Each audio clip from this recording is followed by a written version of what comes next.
I would like to point out at the outset that SIR is violative of parliamentary legislation. It violates the powers prescribed by Parliament. It's contrary to the judgment of Supreme Court, a 3 judges judgment of Lal Babu Hussain, and it is a malified exercise of power to selectively disenfranchise on the basis of religion. Sir, Election Commission of India cannot be bigger than Supreme Court and Parliament of India. Sir, may I point out to you, sir, the representation of the RP Act of 1950 and Registration of Electoral Rules 1960 prescribe that inclusion in the electoral roll will be based on self-declaration of citizenship backed by 106 documents or identity prescribed in Form 6 of 1960 rules, including Aadhaar. Now, this is an act which was passed in Parliament, sir. Supreme Court, in its Lal Babu Hussain judgment, held that once an voter has been included in the electoral roll, there is a presumption that they are citizens and they cannot be removed except by an inquiry into the citizenship of the individual voter and giving them an opportunity of hearing after informing the basis on which doubt arose concerning citizenship. What is happening now is that the Election Commission is putting the burden of proof on the voter. It is completely in violation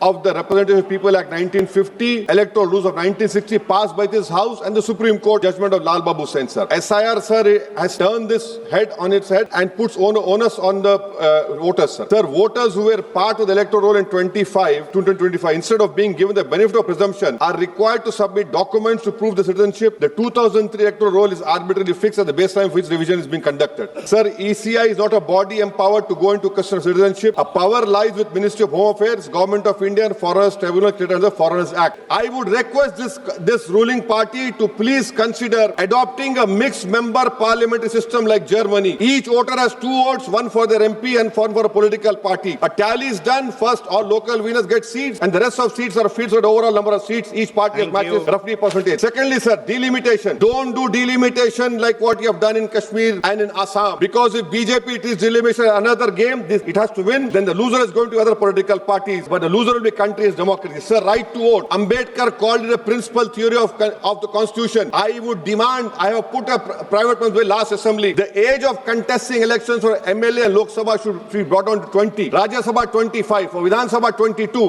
Why? Because, sir, we have 52% of India's population under the age of 30. What are we giving to them? So that is what I propose. And lastly, Thank sir, you. and I'm including this. Lastly, sir. Sir, I'm just concluding, sir. Lastly, sir, we must build a consensus and make right to vote a fundamental right. I oppose the SIR. This is nothing but backdoor NRC. This is an exercise, a selective exercise to disenfranchise people in the name of religion. Thank you, sir.